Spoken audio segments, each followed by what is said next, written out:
Nehru centre में मैंने पहली बार एग्जीबिशन में पार्टिसिपेट किया था, तब मुझे वहाँ से काफ़ी अच्छा बिजनेस मिला। मतलब राजस्थान और पूरे राजस्थान के लोग जो विश्व में फैले हुए हैं, उनके लिए ऐसा मैं एक इंसाइक्लोपीडिया डेवलप करूं जो पूरे समाज के लिए काम आए। तो अभी हमारा जो टारगेट है कि 10,000 पेजेस का राजस्थान पीडिया हम डेवलप कर रहे हैं। इंडिया एंड आउटसाइड इंडिया जो राजस्थानी बसे हुए हैं, उनकी कंपनीज, उनके बिजनेस का टर्नओवर अप्रॉक्स 40 लाख करोड़ से। राजस्थान की संस्कृति तो बहुत ही खूबसूरत है जी।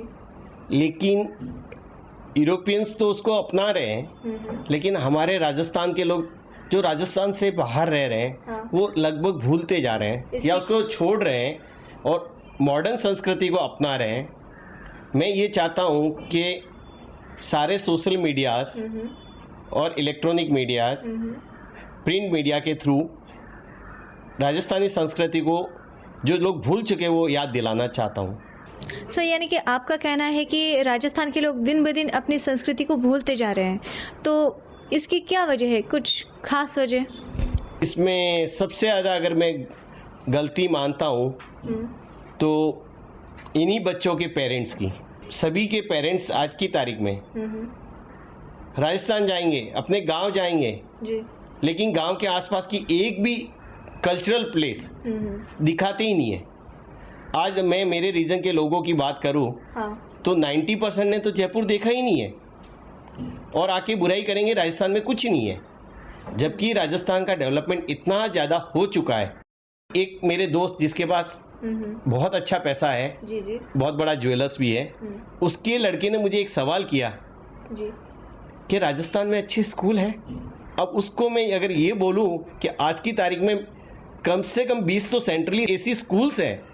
जयपुर अकेले में 25 यूनिवर्सिटीज़ हैं, बड़ी बड़ी यूनिवर्सिटीज़ जिसमें 200 से 500 करोड़ रुपया लग रहा है, वो यूनिवर्सिटीज़ आ चुकी है।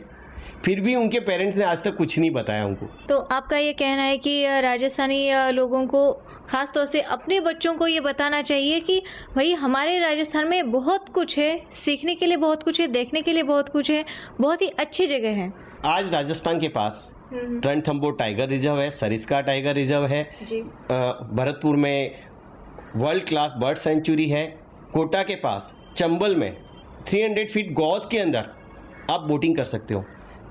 ऐसा स्ट्रेच पूरे वर्ल्ड में गिने चुने मिलेंगे, पर वो लोगों को मालूम ही नहीं है। इवन राजस्थान टूरिज्म ने भी उस स्ट्रेच को प्रमोट नहीं किया है। इंडिया की जितनी 4 लग्जरी ट्रेन राजस्थान में चलती है, palace on wheels, royal Rajasthan on wheels, Maharaja express और द फेरी क्वीन, 4 तो क्या किसी दूसरे स्टेट के पास 1 ट्रेन मुश्किल से है, वो भी सिर्फ कर्नाटका के पास, और किसी स्टेट के पास ऐसी लग्जरी ट्रेन है ही नहीं।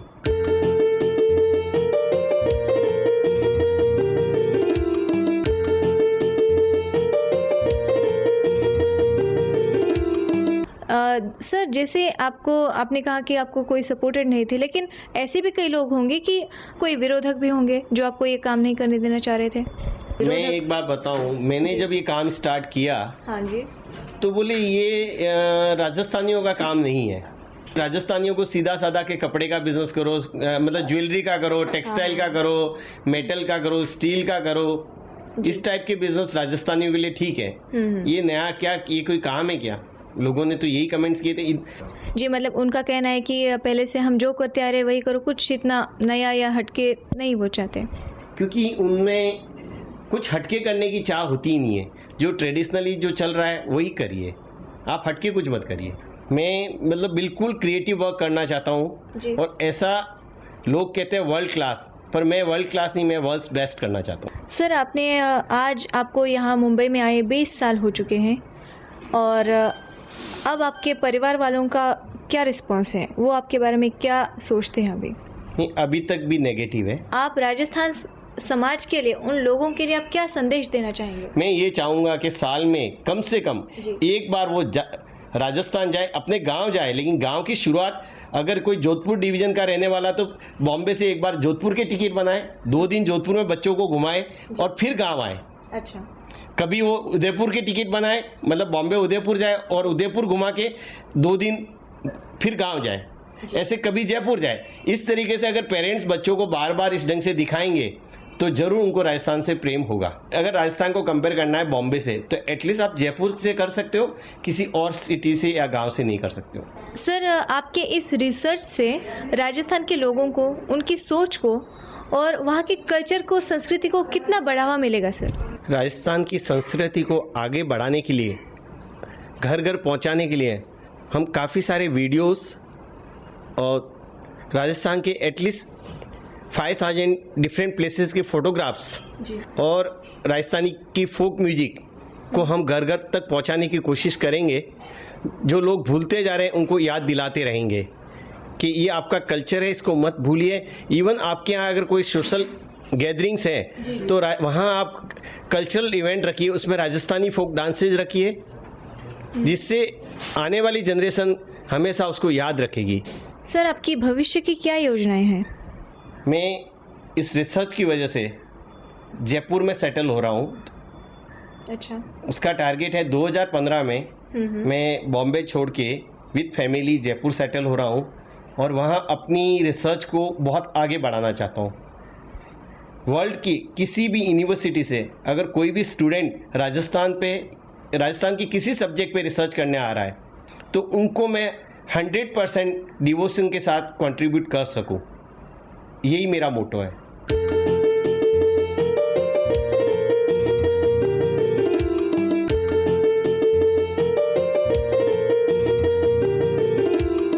जी सर, आप आज इस मुकाम तक पहुंचे तो आप इसके लिए किसे धन्यवाद देना चाहेंगे? मैं अपने परिवार को दूंगा, मेरी वाइफ को दूंगा, क्योंकि उसने मेरे को मैंने अगर रात को 12 बजे तक भी रिसर्च की है तो उसने सपोर्ट किया है। सब पहले रिलेटिव आती थी, मेरी फ्रेंड्स आती थी, सब आते बोलते ये क्या घर में पूरा लाइब्रेरी बना के रखा है, क्या आपके हस्बैंड बिजनेस करते हैं, क्या काम करते हैं। मैं भी इनसे झगड़ा करती थी कि आप ये क्या करके रखा है, दूसरों के जैसे काम करो ना, घर बना के रखो ना अपना। और पूरा फैला के रखते थे बुक्स और पूरा घर ऐसा। और फिर अभी मेरे को भी अच्छा लग रहा है कि अभी मेरे को मालूम पड़ा है कि ये सब क्या है और अभी मेरे को मालूम पड़ा कि इनकी कीमत क्या है। जब मैं छोटा था तभी पापा सब बुक्स लाते थे मेरे लिए वगैरह, सब जो भी चीज़ें लाते थे। मुझे इतनी नॉलेज नहीं थी तभी इन चीज़ों की, वैल्यू क्या, ये सब क्या चीज़ें। और जैसे जैसे मैं बड़ा होते गया तो मैंने ये बुक्स पढ़ने लगी, पापा के काम को देखने लगे तो अच्छा लगने लगा। और सबसे मेन चीज़ ये है कि कोई भी काम करते तो हॉनेस्टी से करना चाहिए। तो मेरे पापा पूरे लगन के साथ ही काम करते हैं। पापा को तो सपोर्ट पूरा है मेरा और जितना हो सके मैं अपने पापा की हेल्प करना चाहूँगा उनके काम में। मेरा सपोर्ट पापा को टेक्निकल चीज़ों में रहेगा। कंप्यूटर से रिलेटेड अगर कुछ भी प्रॉब्लम होगी तो मैं वो सॉल्व कर सकता हूँ, या और भी उनको कोई सहयोग चाहिए रहेगा तो मैं देने को तैयार हूँ। मेरी रिसर्च में जो सबसे बड़ा कंट्रीब्यूशन है वो मेरी कलीग भाविका सिंघवी। भाविका जी, आप भी राजस्थान से एग्जैक्टली कहाँ से बिलोंग करती हैं और अपने गांव के बारे में आप क्या कहना चाहेंगे? राजस्थान में मैं सोजत सिटी से हूँ, जो पाली डिस्ट्रिक्ट में, जो मेहंदी के लिए बहुत ही फेमस है। तो आपको कितने साल हुए कि महेंद्र जी से आप जुड़ी हैं और उनके साथ रिसर्च कर रही हैं? नियरली 4 इयर्स हो गए। राजस्थान के लिए एक एनसाइक्लोपीडिया डेवलप कर रहा है, उसमें 10,000 पेजेस का एनसाइक्लोपीडिया होगा नियरली। उसमें से 2000 पेजेस अभी डेवलप हो चुके हैं लाइक। अच्छा सर, आप जब भी आपको अपने काम से फुर्सत मिलती है तब आप क्या करते हैं? ऐसी कोई पुरानी यादें हैं या कुछ आपकी हॉबीज़ है जिन्हें आप... जो बचपन से मुझे जिस चीज़ का शौक़ था वो सिर्फ एक म्यूज़िक थी। उसकी भी 2000 सीडी का कलेक्शन मेरे पास है। और मैं स्कूल टीम में भी टेबल टेनिस में डिस्ट्रिक्ट लेवल तक मैं रिप्रेजेंट करता था। आज तक आपका ये जो सफ़र रहा है वो सफ़र देख के अगर कोई युवा पीढ़ी के कुछ लोग अगर इस लाइन में आना चाहेंगे तो आप उनके लिए क्या संदेश देंगे? मैं तो सभी को, भले प्रिंट मीडिया हो, इलेक्ट्रॉनिक मीडिया हो या आप कुछ भी बिजनेस कर रहे हैं, एनी थीम पे अच्छा, आपको रिसर्च के बिना काम करना ही नहीं चाहिए। रिसर्च आपका मेन ब्रेड एंड बटर होना चाहिए, क्योंकि आप रिसर्च के साथ कुछ भी काम करोगे तो उसमें क्वालिटी दे पाओगे अपने कस्टमर्स को। आज आपने हमारे साथ जो एक कीमती वक्त आपने हमें दिया, इसके लिए मैं आपकी बहुत ही शुक्रगुजार हूं और आपके भविष्य की योजनाओं के लिए हमारी तरफ से, हमारी पूरी टीम की तरफ से आपको बहुत बहुत शुभकामनाएं। दूरदर्शन के सभी श्रोताओं को मेरी तरफ से खम्मा गणी। तो दोस्तों, ये थे श्री महेंद्र जैन। अपने लक्ष्य की प्राप्ति के लिए इनकी सफलता की राह के बारे में जानकर आपको अपने लक्ष्य को प्राप्त करने के लिए प्रेरणा अवश्य मिली होगी। इसी आशा के साथ फिर मिलेंगे आपके अपने पसंदीदा कार्यक्रम पावना में। तब तक के लिए नमस्कार। जय राम जी की खम्मा घनी।